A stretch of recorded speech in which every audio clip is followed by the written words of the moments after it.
basándose en el trabajo del afamado científico Nikola Tesla, cuyo descubrimiento sobre la energía de corriente alterna sigue moviendo el mundo. Los experimentos con ondas de radio y electricidad condujeron a Young hasta dar con un efecto que ha intrigado a científicos gubernamentales y militares. Un efecto que produce ebullición, dobla objetos y los envía volando por el aire.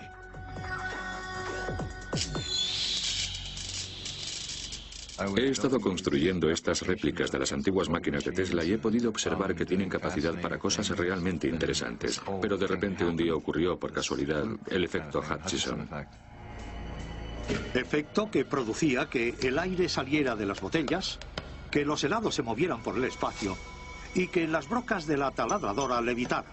Algo tan convincente y extraordinario que parecía imposible que fuera un truco. Yo he visto con mis propios ojos una roca levitando en el laboratorio de John.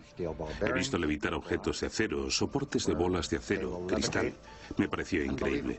He visto cómo la electricidad directamente dirigida a los objetos los hacía volar por todas partes.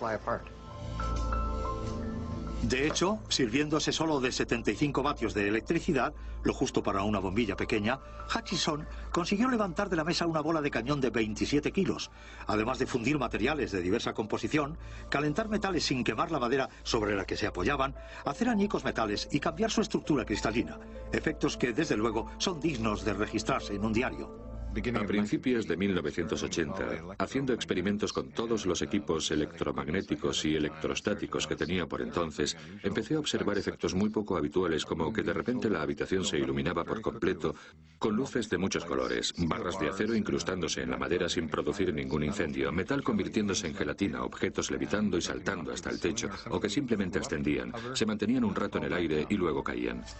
Apodada por algunos como la máquina Poltergeist, en realidad no es una sola máquina, sino un montón de antiguos equipos sobrantes del ejército sintonizados por John. Nadie sabe cómo funciona. Parece que John ha dado por casualidad con la combinación justa de ondas de radio y energía eléctrica para crear este efecto. Si pudiera demostrarse científicamente, el impacto sería tremendo. Tendríamos que reescribir la mayoría de los libros de texto, especialmente las partes que tratan, y aquí la historia aún adquiere más misterio, sobre todo lo relacionado con la inteligencia militar estadounidense y canadiense. Aquí estamos, en mi rinconcito. El gobierno de Canadá confiscó mi laboratorio, que contiene 22 toneladas de equipamiento. Cuando volví de Alemania, me trasladé a este lugar y empecé los experimentos desde cero, con excedentes del ejército y de la armada que conseguí en barcos de guerra y comprando sobras de almacenes de Estados Unidos y Canadá. Empecé en 1994. Algunas de estas máquinas datan de los años 40, como el equipo de rastreo direccional, todas las formas de onda de configuración precisa, hasta 44 GHz. Eso me proporcionó una gran variedad y un amplio espectro de campos con los que trabajar.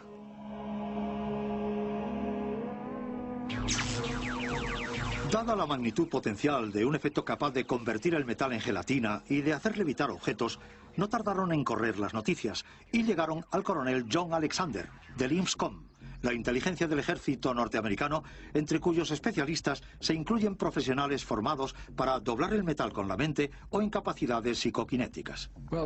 Bueno, tengo en mi posesión una película de 8 milímetros que supuestamente se grabó en Canadá y donde aparecen varios objetos levitando, cayendo y acelerándose.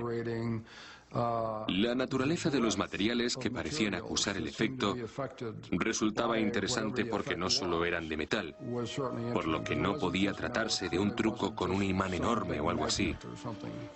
De hecho, nos llamó tanto la atención que decidimos que queríamos averiguar más al respecto, así que decidimos financiar su investigación. ¿Por qué mostraría tanto interés el ejército en el efecto de John? Bueno, vienen todos estos objetos ascendiendo en lugar de cayendo. Esta antigravedad podría suponer toda una revolución en la aviación militar. Nuevos tipos de propulsión en aviones de peso reducido que los impulsarían más alto y más rápido. Así que el coronel Alexander y su equipo se trasladaron a Vancouver para comprobar el efecto de John. En 1983, la inteligencia militar de Estados Unidos y el Centro de Investigación Nacional de Los Álamos dispusieron para mí un inmenso laboratorio donde desarrollamos pruebas durante 4 meses. Contábamos con un equipo de 6 personas de inteligencia militar y de Los Álamos, incluido yo mismo. Todas ellas habían venido para la demostración. Como cada día, John aceleró las máquinas para crear el campo de fuerza eléctrica que producía el efecto. Lo que pasó justo después todavía es objeto de debate entre los participantes. Las cosas empezaron muy bien, la verdad, porque teníamos una batería de luces fluorescentes que se iluminaron con mucha intensidad y luego explotaron. Luego se iluminaron también las lámparas incandescentes del enorme almacén. Todos los efectos que se produjeron cuando no estábamos presentes. Por tanto, no podemos asegurar nada. El tiempo pasaba y transcurrían los experimentos. Los espejos empezaron a romperse y empezaron a producirse cosas extrañas por culpa de la tensión. Pero el coronel Alexander había dado a John unas varillas de metal que utilizaban en los ejercicios psicoquinéticos para comprobar la credibilidad de los supuestos poderes mentales. Estas varillas solo podían doblarse sometidas a medidas extremas, como el calentamiento a miles de grados. Quizá lo más interesante fuera la varilla de molibdeno que utilizábamos en las pruebas psicoquinéticas. Me la enseñó y la varilla estaba curvada en forma de S. La observamos atentamente para ver si había sido calentada o moldeada o algo así, pero no encontramos ninguna prueba de ello. Eso nos sugería que se había producido algún efecto sobre ella. Al final, Bob, un escéptico investigador de Los Álamos, consideró que las pruebas no eran concluyentes y, de conformidad con lo estipulado por esta carta de Los Álamos, toda la documentación referida a los experimentos de Hutchinson fue destruida. Según Bob, un solo hombre, el experimento no funcionó, así que determinó que había que olvidarse del tema y clasificarlo. Aunque oficialmente todos los informes se han destruido, el coronel Alexander no ha cerrado definitivamente la puerta. Aunque mientras nosotros estuvimos presentes en los experimentos no ocurrió nada, 5 de las 6 personas que habíamos acudido como observadores pensábamos que eso no quería decir que no hubiera pasado en algún momento. Lo que ocurre es que no pasó mientras nosotros estábamos presentes. Al final, la inteligencia estadounidense se retiró aparentemente habiendo redactado un informe que negaba la eficacia del efecto. Entonces, el 24 de febrero de 1990, sucedió algo extraño. John estaba fuera del país cuando su laboratorio fue confiscado a la fuerza por el gobierno canadiense. A pesar de la orden judicial que obligaba a devolver las pertenencias a John, John nunca las recuperó. Cuando intentó trasladar su laboratorio a Alemania, las autoridades le denegaron el permiso. Meses después, John se enteró de un rumor que apuntaba a que su creación no había sido enterrada para siempre. Sencillamente quedó clasificado. Llevo años oyendo historias que me llevan a pensar que han obtenido algún resultado y que están reproduciendo mi máquina en Lockheed Martin Scan Works. ¿Será verdad que el ejército de mayor envergadura mundial está experimentando con el efecto Hutchinson? John está convencido de que las pruebas realizadas por el Pentágono con su efecto antigravedad pueden haber desembocado en Lockheed Martin, la base para los proyectos militares secretos de Estados Unidos, entre ellos nuevos tipos de superaeronaves y sistemas de propulsión de alto secreto o para operaciones encubiertas. Resulta extraño que Nick Cook, un escritor de una prestigiosa revista militar británica, llegara a conocer el trabajo de John Hutchinson gracias a uno de los científicos más importantes de Lockheed Martin. Estaba en Lockheed Martin con Boyd Bushman, un ingeniero senior de la central, cuando me enseñó una película que supuestamente mostraba algunos de los efectos de levitación de John Hutchinson. Lo que vimos no eran más que herramientas domésticas, una sierra, unos clavos, un martillo. La mayoría estaba en la parte superior de la pantalla, como impulsados hasta allí por algún tipo de reacción. En cualquier otro caso seguramente hubiera pensado que se trataba de algún truco, de la broma de alguien. Pero el hecho es que alguien de Lockheed Martin me dijo que debía prestar mucha atención a la película y por eso fui a verla, para saber al menos de qué trataba el experimento de John Hutchinson. Estoy prácticamente seguro de que no se trata de una farsa. No creo que nadie sepa realmente qué ocurre. Pero son muchas las personas que ya la han visto. Muchas, las que lo han investigado. Gente con prestigio. Y todo eso me lleva a pensar que no es una broma.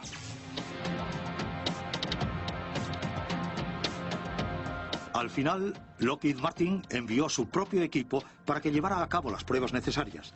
Pero John no ha oído nada al respecto desde entonces y le preocupa que su tecnología esté siendo empleada para fines militares. Como Galileo en su época, que fue apresado por observar tan de cerca las estrellas, John y su tecnología han sido parados en seco. Frustrado por su incapacidad para transmitir al mundo su tecnología antigravedad, John dedica su vida a reunir nuevos excedentes de la Armada para construir aparatos mucho más pequeños. Mejor pruébalo para ver si funciona.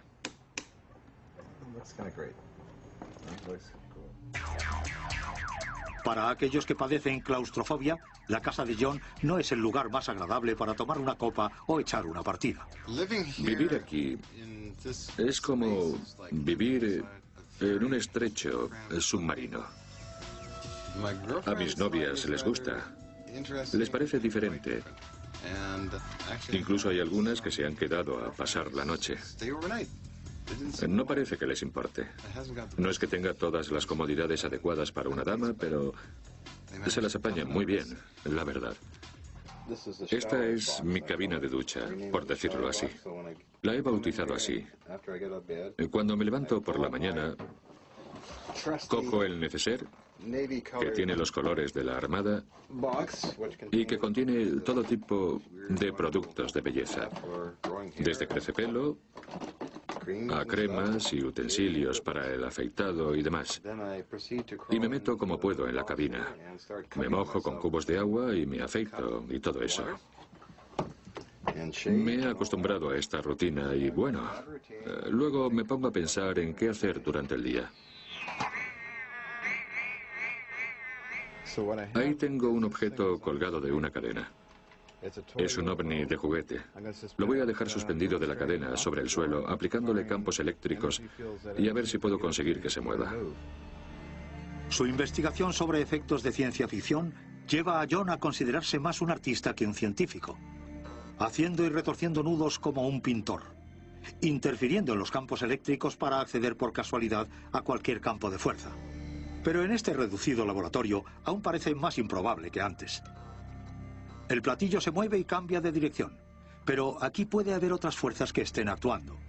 El coronel Alexander, que forma agentes de la inteligencia militar estadounidense, cree que John podría estar creando, sin saberlo, el efecto Hutchinson con sus propios poderes psicoquinéticos. Una de las posibilidades es que los campos eléctricos estén amplificando alguna especie de experiencia psicoquinética suya o que él está produciendo. No es nada inhabitual si tenemos en cuenta todo el campo de los fenómenos poltergeist, que ocurran extraños sucesos psicoquinéticos que, aún así, se encuentran fuera del control del individuo que los está provocando. Un ejemplo de este tipo de suceso casual se produjo en 1989 con motivo de la visita al laboratorio de John de un equipo de noticias de Vancouver que quería grabar el efecto Hutchinson. La zona objetivo era ese cubículo amarillo con objetos metálicos, pero fue una esponja la que al fondo de la habitación salió volando por los aires. John ni siquiera lo vio y se quedó sorprendido cuando se lo contaron. Subió, tocó el techo, se mantuvo un segundo, a lo mejor dos, y luego se cayó. ¿En serio? ¿De verdad? Hace algún tiempo estaba realizando unas pruebas para hacer levitar un ovni de juguete y otros objetos y luego tuve varios problemas. Parece que los experimentos de John también levantaban objetos en las casas de sus vecinos, que asustados llamaron a la policía. La policía irrumpió aquí con ingenieros e inspectores. Fotografiaron minuciosamente todo el equipo. Era como si hubiera llamado a un servicio de limpieza. No tocaron nada, pero después de que se fueran, no sé por qué razón, todo parecía como más limpio. Parece que alguien en la sombra aún está preocupado por la actividad de nuestro héroe. Frustrado por las autoridades y la falta de reconocimiento, John ha estado dedicando su tiempo a desarrollar un nuevo proyecto. Pilas que duren para siempre. basándose en la extravagante teoría de la energía de punto cero. Los seguidores de esta teoría creen que toda la materia física flota en un mar de energía que, recogida y convertida en energía eléctrica, podría satisfacer con creces toda la demanda mundial de energía.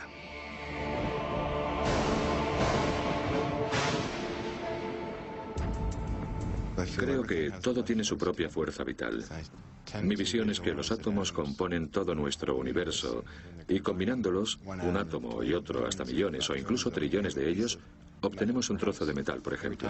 Cada vez que pasamos la mano por un trozo de metal estamos levantando varios millones de átomos a la vez. Para demostrar que efectivamente la energía se encuentra en todas partes, John utiliza piedras que coge en el parque de su casa y en 2 horas crea una pequeña pila de punto cero lo suficientemente potente como para alimentar una linterna de bolsillo. Casi medio electronvolt. Es mejor que una pila normal por el simple hecho de que nunca se agota. Con estas cosas, la potencia puede durar hasta que el mineral dure unos 1000 años o más, un tiempo indefinido. La producción de estas baterías podría ayudar a resolver la crisis energética mundial. Los japoneses han acogido la tecnología de John para fabricar los más grandes de sus modelos basados en cristal. Tengo pedidos de Japón y su patrocinio para fabricar más modelos. De modo que voy a tener dinero en la cuenta y a poder fabricar unidades que irán a la ciudad de Hiroshima. Aunque los japoneses están subvencionando la producción de varios dispositivos basados en la energía de punto cero, hasta ahora ninguno de ellos ha dado el gran salto. John Hutchison es probablemente la cabeza más visual de los defensores de esta teoría de la energía de punto cero. Los dispositivos basados en energía de punto cero podrían revolucionar el planeta. Si pudiéramos fabricar un reactor de energía de punto cero del tamaño de un microondas y colocarlo en nuestra propia casa, podríamos abastecer nuestra casa. No tendríamos necesidad de otra energía, de tener que depender del suministro nacional. Y si pudiéramos trasladar esta tecnología a los países menos desarrollados, revolucionaríamos el tercer mundo, y eso más que un beneficio supone una amenaza para muchos. En lo que respecta al efecto Hutchison, no me gusta nada la idea de que la tecnología se encuentre en posesión del gobierno de Estados Unidos y de las corporaciones aeroespaciales. Me preocupa que el complejo industrial militar la utilice para fines negativos, me preocupa bastante. Me gustaría verla empleada para ayudar a conservar la naturaleza, porque ahora mismo está muy contaminada. La humanidad tiende a luchar entre sí constantemente a través de las guerras, mientras por su parte la madre naturaleza persiste consumiendo grandes cantidades de energía y potencia. Si no nos responsabilizamos de nuestro entorno, de nuestro medio ambiente, y tratamos de ordenar el caos que dejamos a nuestro paso, lo que acabará pasando es que nos engullirá. Se acelerará el efecto de calentamiento del planeta y se producirán todo tipo de acontecimientos portadores de enfermedades que deteriorarán nuestra existencia. Resulta de imperiosa necesidad para el mundo y su supervivencia que dejemos de utilizar petroquímicos. Si no lo hacemos, nos convertiremos en una verdadera amenaza para la pervivencia natural. Lo que me gusta de John es que no se vende, no cambia su aspecto, no cambia su estilo de vida. Lo que hace es completamente fuera de lo común y mira, mejor para él, lo apoyo completamente. No me gustaría que cambiara. Es perfecto tal como es. Ya se trate de fabricar pilas o de hacer levitar objetos, John Hutchison es un excéntrico enigma. Por supuesto, prácticamente ningún científico tradicional concede credibilidad a los inventos de John, pero no hace mucho, unos 100 años más o menos, tampoco la gente creía posible que pudieran enviarse ondas de radio a través del Atlántico. Imaginen por un momento que este científico de garaje hubiera descubierto realmente una fuerza primaria de la naturaleza con capacidad para transformar el mundo. Los únicos que me toman en serio son los científicos militares. Los académicos no saben qué pensar de mí. Bueno, ellos y otras muchas personas no saben qué pensar de mí. Soy distinto. Y estoy feliz conmigo mismo. No quiero cambiar.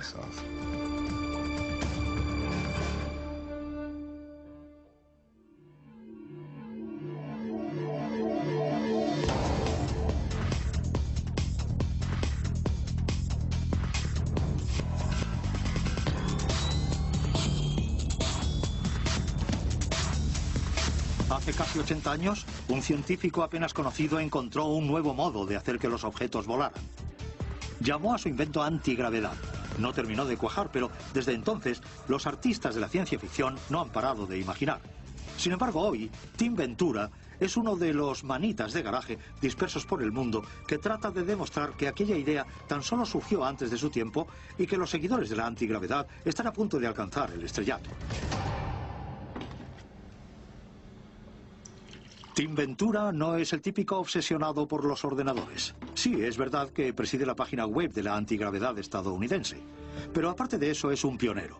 Un científico de garaje que, junto con su homólogo francés, encabezan el movimiento de los seguidores de la antigravedad para dar a conocer este desconocido efecto a cuanta más gente mejor. Empecé a estudiar los dispositivos antigravedad en 1992 con un hombre llamado Bill Butler, que tenía una empresa llamada Hovertech en Florida. Hovertech se dedicaba básicamente a la investigación sobre la levitación. En realidad no estaban interesados en despegar de verdad, solo querían conseguir el mantenimiento en el aire, como en la película Regreso al Futuro 2.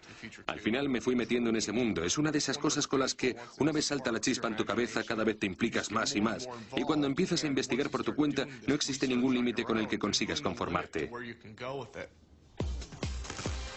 Incluso después de casi un siglo, lo que hace que los objetos leviten aún no se comprende muy bien, pero no hay duda de que es muy interesante. Así que no se entiende por qué no han logrado nunca llegar a calar en la opinión pública. En los años 20, un misterioso científico llamado Thomas Townsend Brown descubrió que era capaz de crear una gravedad artificial empleando cargas de alta tensión.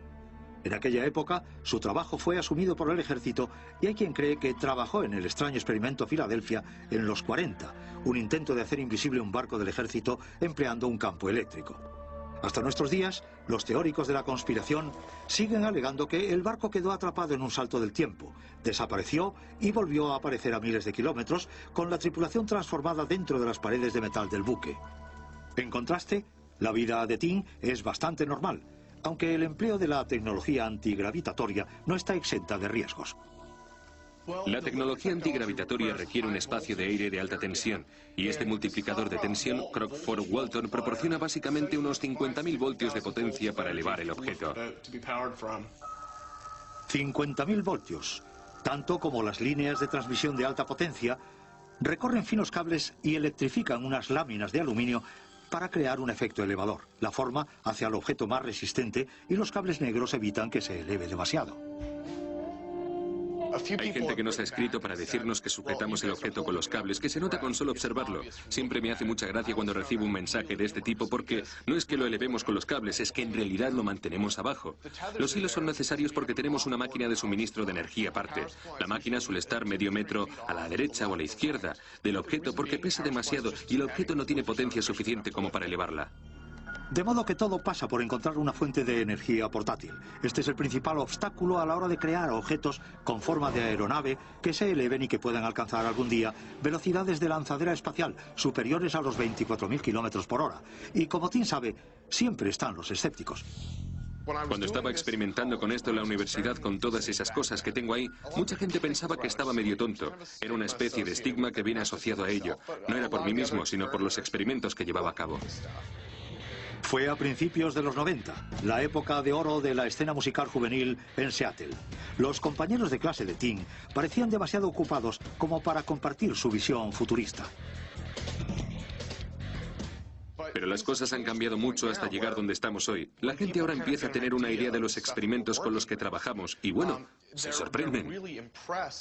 Pero, ¿qué es exactamente lo que hace levitar al objeto? Hay mucho debate en torno al levitador y a cómo funciona exactamente. Yo creo que en este proceso hay dos efectos involucrados. La corriente iónica es, por supuesto, un factor esencial. Los iones se desplazan únicamente desde el cable a las láminas, pero producen una corriente suficiente como para crear un efecto aerodinámico de red, de modo que el viento que se nota procede efectivamente de este movimiento de aire. La corriente de aire visible en esta bandera forma una parte de la historia. La otra, el efecto antigravedad del científico T.T. Brown, que aún sigue siendo bastante misterioso. No es explicable a través de las leyes científicas o físicas conocidas. Los hay que alegan que el levitador levita gracias a algo llamado corriente iónica, y hay quienes aseguran que se trata de un puro efecto antigravedad. La verdad es que a mí, como persona que escribe sobre asuntos aeroespaciales, me es indiferente. El hecho es que se produce esa levitación, y se produce de un modo que aún no tenemos capacidad para explicar. Creo que debería investigarse la posibilidad de que estos dispositivos se adapten para crear algo útil. Convirtámoslos en mecanismos funcionales. ¿Qué tal una aeronave interestelar? Bueno, algo así fue lo que sugirió el científico francés Jean-Louis Nodin, el autoproclamado padrino de los levitadores y la mayor influencia para Tim. Los científicos de garaje de todo el mundo, como Tim, visitan constantemente la página web de Jean-Louis para conocer los consejos de diseño de los levitadores más avanzados. Nodin abrió la puerta en Internet. Publicó el primer conjunto de planos en Internet, necesarios para reproducir el efecto. Nodin y sus discípulos, como Tim, quieren fomentar la creación de una comunidad mundial en Internet de constructores de levitadores. Quieren desarrollar esta nueva forma de propulsión eléctrica a pesar de la resistencia que opone la escéptica comunidad científica, que no ven más allá de la madera de balsa y el metal. Nodin ha anunciado hace poco el exitoso lanzamiento de Orville, el primer ratón electronauta del mundo. Quizás se tratara de un pequeño paso para la especie roedora, pero también de un gran paso para la humanidad. Mentiría si no dijera que existe un gran componente de peligro. Esto funciona con alta carga de tensión, de modo que en ese sentido sería como un dispositivo eléctrico paralizante, aunque en función de cuánta potencia se emplee y del tamaño del levitador podría ser necesario más impulso. Desde los experimentos de aficionado hasta el lanzamiento de ratones, parece que los levitadores están destinados a quedar confinados a los garajes, pero también tienen un lado oscuro. Algunos creen que la tecnología antigravedad se está empleando para reducir el peso de aeronaves como el bombardero B-2 o, como sugería el experimento Filadelfia, para crear un efecto de invisibilidad o de furtividad. Si fuera posible generar un efecto de furtividad ocultando una aeronave o un barco por medio de un campo electrostático, un método relativamente sencillo de crear un efecto de furtividad, entonces estaríamos hablando de un secreto que debería protegerse. En este caso, descubriríamos que la antigravedad tendría muchos efectos indirectos en términos de qué es posible hacer con la electricidad y que la comunidad militar estaría muy interesada en explotar.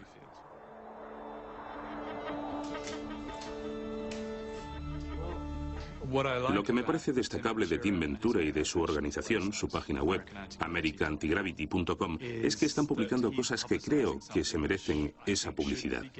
Durante años, la antigravedad se ha colocado al mismo nivel que los ovnis, los extraterrestres, con el mundo de lo que puede haber ahí fuera. Sin embargo, se trata de un reto científico muy serio y debería considerársela como tal. Es necesario seguir investigando en este sentido, en esas líneas de pensamiento que van más allá de lo establecido, como la que Tim Ventura publica en su página web. Me parece que está haciendo un buen trabajo.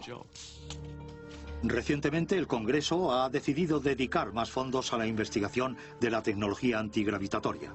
Aunque Tim no ha visto nada de ese dinero, se siente muy animado por el hecho de que las ideas de Thomas Townsend Brown están por fin recibiendo el merecido reconocimiento. Un sistema de propulsión de ciencia ficción cuyo tiempo ha llegado ya. Espero que nosotros podamos llegar a ver el levitador o cualquier otra forma de tecnología antigravitatoria convertida en una alternativa a las aeronaves e incluso a los automóviles. Y si así fuera, quiero formar parte de ello.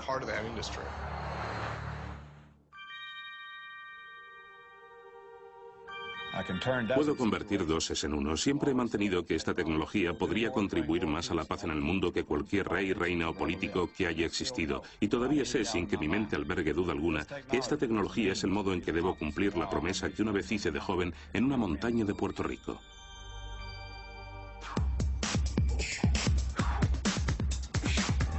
Joe Newman acaba de cumplir 67 años y aún es capaz de levantar 400 kilos con las piernas.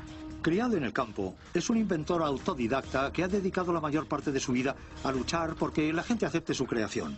Una máquina capaz de dar potencia a todo el planeta de forma gratuita. Ha escrito a los presidentes, ha aparecido en la televisión nacional, se ha reunido con científicos, ha dado conferencias de prensa y ha llegado hasta la oficina de patentes estadounidense. A pesar de los obstáculos, la determinación de Joe es inagotable y sigue convencido de que el destino de su máquina de energía gratis no es otro que revolucionar el mundo. Siempre me ha caracterizado mi curiosidad. Mi abuela me pinchaba diciéndome que debía de tener el diablo dentro de mí porque siempre destrozaba los juguetes para ver lo que les hacía funcionar. Ella lo achacaba simplemente a que era travieso porque todo lo que pasaba por mis manos tenía que desmontarlo. Me cargaba hasta los juguetes de mis hermanos. Quería averiguar cómo funcionaban, eso era todo. El problema es que en la mayoría de las ocasiones luego no sabía volver a montarlos porque no tenía herramientas, así que al final los mayores me regañaban. Pero eso no me echó nunca para atrás, no cambió mi deseo de saber, mi instinto por averiguar el cómo, el por qué y el qué de las cosas, y eso es lo que siempre me ha guiado, mi deseo de saber. El sueño de Joe es que todas las casas de Estados Unidos funcionen con la energía producida por su máquina. Un dispositivo que emplea pequeñas explosiones eléctricas para encenderse y luego almacena y multiplica esa potencia hasta conseguir la energía suficiente para el funcionamiento de una casa, de un coche y de algo más con la que sobra. Esta máquina desafía todas las leyes de la ciencia conocidas. Quiere conseguir algo a cambio de nada. Esto suena como el movimiento perpetuo, pero la máquina de Joe emplea la energía que normalmente se desecha en los motores eléctricos. A pesar del respaldo recibido de matemáticos, físicos e ingenieros mecánicos, la Oficina de Patentes estadounidenses se niega sorprendentemente a tomar a Joe en serio.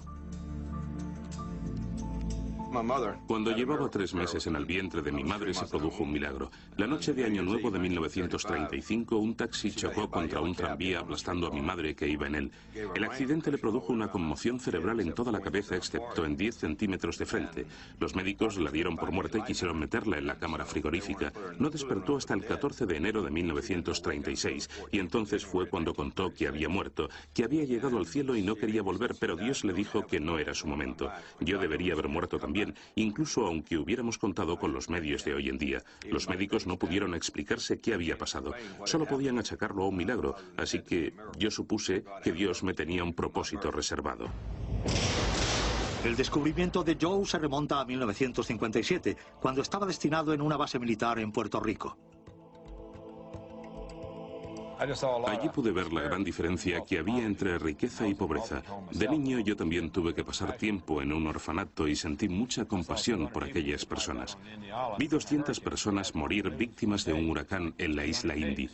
Lo dijeron un día en las noticias como si se tratara de 200 cerdos y me indigné muchísimo. Así que una noche subí a una montaña y me puse a hablar con Dios. Entonces hice una promesa. Prometí que iba a luchar por hacer el bien a la humanidad. Le pedí a Dios que me diera la sabiduría, el conocimiento necesario para llevar a cabo lo que quería hacer antes de morir. Nunca había visto tanta diferencia entre ricos y pobres en ningún otro lugar de la tierra, ni tanta injusticia. Desde entonces, he vivido al servicio de esa promesa. Pero Joe era un joven inventor, no tenía formación científica. Patentó algunas de las primeras barras cubiertas de plástico para mancuernas en Estados Unidos y entonces, un día, de repente, topó con un libro sobre energía eléctrica que le aportó un mayor conocimiento acerca del funcionamiento del universo. En 1968 Dios me inspiró una serie de ideas y yo supe verlas. Era una partícula giroscópica y yo sabía que iba a funcionar, que podría resultar beneficioso para la humanidad. Los giroscopios, como este juguete infantil, se estabilizan girando sobre su eje. Examinando el modo en que los imanes atraen y repelen, Joe dio nada más y nada menos que con un modelo funcional del universo que da la vuelta a toda la teoría científica que venimos asumiendo desde hace 200 años. Joe considera todas las partículas atómicas como diminutos giroscopios. Siempre en equilibrio, se mueven en espirales infinitas atrayéndose y chocando entre ellas. Esa misma teoría es la que mueve su máquina. Hoy, Joe va a hacer una demostración de esta energía giratoria con su máquina, haciendo girar un enorme molinillo con una cantidad mínima de potencia. De acuerdo con el manual de instrucciones que lo acompaña, el molinillo necesita varios caballos de potencia para moverse, pero conectado a la máquina de energía de Joe, va a funcionar con unos cuantos miliamperios obtenidos a partir de esta serie de baterías de 9 voltios casi agotadas. De hecho, la potencia es tan escasa que apenas llegaría para hacer funcionar el motor de este pequeño juguete que funciona con pilas nuevas de 9 voltios. Ya se oye. La máquina de Joe toma un hilillo de potencia y lo transforma en una potencia 30 veces superior a la original, suficiente para conseguir que se mueva el molinillo. Si esto se demuestra cierto, la máquina de Joe podría emplearse en todo el mundo. Con unas cuantas baterías agotadas, sería capaz de suministrar energía a los países del tercer mundo, tan necesitados de ella. Pero por sorprendente que resulte el mecanismo, es la teoría que lo hace posible la que se ha convertido en el principal objetivo de Joe.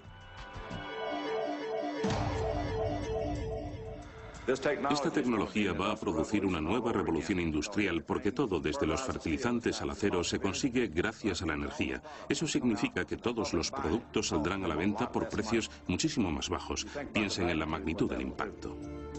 A Joe nunca le han gustado las tareas fáciles. Y desde el momento en que empezó a trabajar con la energía, Joe quiere trasladar la potencia Newman a todo el planeta. Hace 25 años, el juez de patentes sugirió que para que Joe demostrara sus extravagantes ideas acerca de la energía, tendría que construir una máquina que funcionara. Durante los siguientes 20 años, Joe no ha hecho otra cosa que intentar convencer al mundo de que efectivamente funciona. Ahora instantáneamente me informa, el campo magnético no es relativo. Una de las primeras personas en sentir interés por la creación de Joe fue el ingeniero mecánico y experto en energía alternativa Milton Everett, del Departamento de Energía de Mississippi. La primera vez que tuve contacto con la máquina fue bajo un ánimo de completo escepticismo. Le dije, tiene que haber algo raro con ese tipo. O es un loco o un artista del engaño, o está tratando de quedarse con alguien o algo. Me dijo a bocajarro, he venido para acabar contigo. Yo le dije, perfecto, hágalo, pero antes déjeme que le muestre. Quiero que escuche mi teoría. Era ingeniero mecánico y escuchó todo cuanto le dije. La primera vez que lo oyó, todo le pareció tener sentido, y era mecánico. Al final me dijo, Joe, creo que todo lo que me has dicho es magnífico. Después de un tiempo, gracias a lo que vi y vieron otros ingenieros de Mississippi, acabé convencido. Estoy seguro de que a muchos os parecerá completamente increíble. No pasa nada. La historia siempre se repite. Joe me dijo, ¿qué piensas, Milton? Y yo le contesté, realmente yo creo que has dado con algo con capacidad para cambiar el mundo. Y luego me hizo la gran pregunta. Bueno, entonces me apoyarás y dirás lo mismo al mundo entero. Me quedé de piedra. Pero tuve que recomponerme y decirle, tú has tenido el valor de defender tu creación y decir lo que es. Así que sí, lo haré. Te apoyaré en todo. La máquina de Joe seguramente sea el invento y el descubrimiento más relevante de la historia del hombre. Como resultado del apoyo de Milton, otras personas me dieron también el suyo. Les hice una demostración en el Hilton de Nueva Orleans. Eddie Albert estaba allí. Había otro grupo grande de científicos hablando. Y todo el auditorio lleno de gente, unas 1.500 personas. Incluso había venido el jefe de bomberos porque había tanta gente que no querían que se rebasara el aforo. Un hombre que no necesita presentación. Joseph Newman.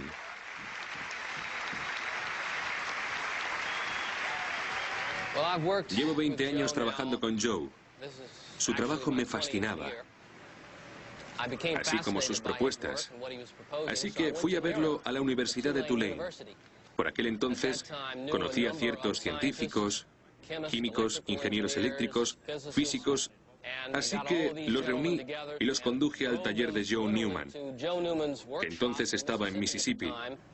Todos ellos se pasaron la mayor parte del día con Joe, observando sus prototipos, probando y reprobando todas las maquetas que tenía.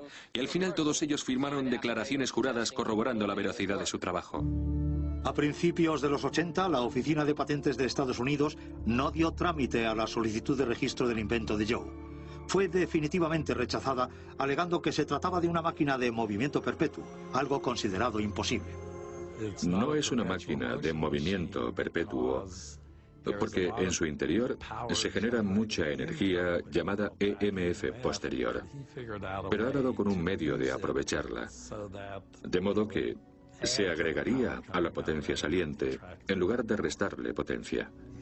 En cierto sentido, creo que aquello pudo ser una tapadera para cubrir lo que verdaderamente sabían que era y quisieron mantenerla apartada de la posible aplicación comercial pública. Quizá Joe sea la primera persona que ha conseguido dominar esa energía que normalmente desperdiciamos, pero eso no le ha ayudado en su batalla por la patente. Creo que la Oficina de Patentes actuó erróneamente en este caso. De hecho, cometió un error ultrajante.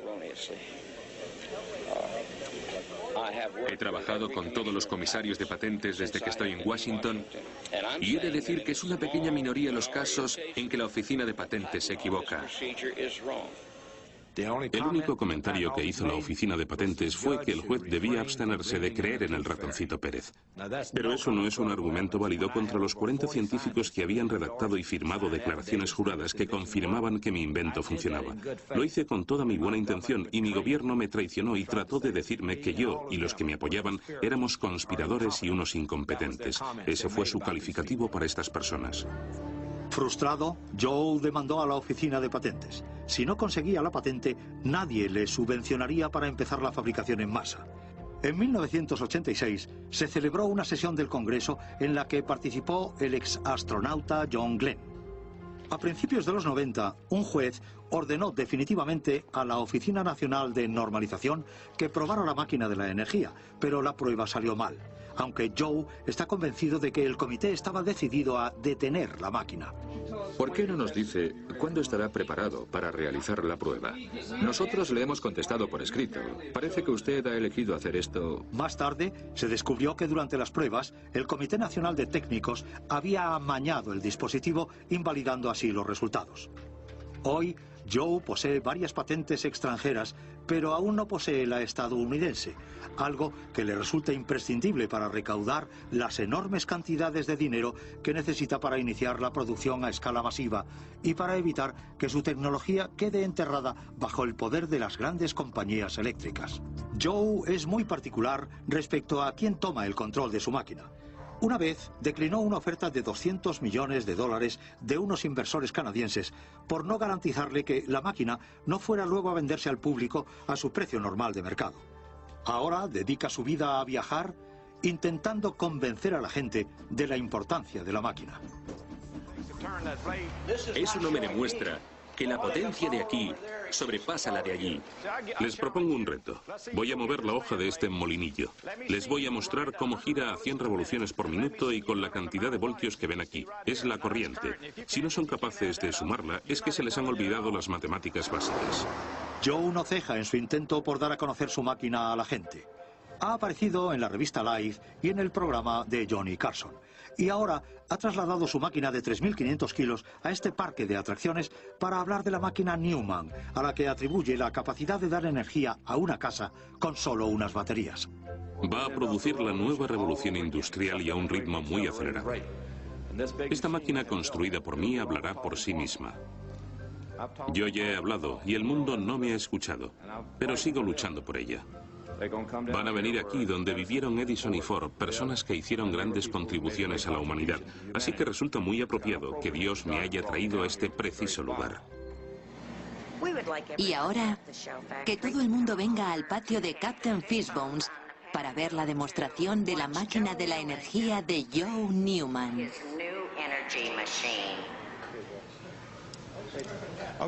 Bueno, gracias por venir a verlo. Sé que están muy ocupados paseando por ahí. Próximamente haremos otra demostración en la que verán cómo esta tecnología es capaz de dar energía a toda una casa. El gobierno de Estados Unidos ha estado luchando contra mí porque no quieren que nadie tenga esta máquina. Desde Reagan hasta Bush, todos han luchado con uñas y dientes contra mí para mantener mi máquina en secreto. La revista Life de septiembre de 1986 lo resumía perfectamente bajo el titular David contra Goliat. ¿Todo el mundo sabe leer un amperímetro? Esto es un amperímetro de 50. ¿Ven dónde está el 10 y dónde está el 5? Cada una de las marcas pequeñas equivale a 1 y como ven tenemos 10 baterías de 12 voltios. 1, 2, 3, 4, 5, 6, 7, 8, 9, 10 y bueno, estas baterías de 12 voltios tienen 12 voltios. Ahora van a ver cómo dando solo medio giro convertiremos esos 12 voltios en 1000, solo medio giro desde el extremo posterior del sistema, lo cual es completamente imposible para la tecnología convencional. Así, solo lo toco y lo van a ver ustedes mismos. Es muy difícil que las teorías desmoronen nuestras creencias. Pero Joe espera que su demostración, que transformará una potencia de 120 voltios en otra de más de 1000, convenza a su auditorio. 10 baterías de coche son capaces de producir la potencia necesaria para el consumo medio de una casa, según lo que Joe lleva años defendiendo. Vale, ¿qué muestra? 2, 3. ¿2, 3? Sí. Perfecto, esos son 2.300 voltios en el extremo posterior. Eso sería imposible de conseguir mediante la tecnología convencional. Y el gobierno de Estados Unidos no quiere reconocerlo porque no quiere que ustedes compren esta máquina. Quiero que transmitan este hecho a todas las personas de su entorno. Yo estoy dedicando mi vida a luchar por ello. Quiero que transmitan al mundo lo que han visto. Dentro de un mes haré esta misma demostración con un generador. y vamos a producir la energía para una casa. Será en Nápoles. Bueno, todo lo que he visto hoy, lo que nos ha dicho, lo que he entendido y lo que ha demostrado tiene sentido. Voy a ir a Nápoles el mes que viene a ver si genera la energía suficiente para una casa, porque esto promete. Me va a ahorrar dinero, nos va a ahorrar a todos mucho dinero.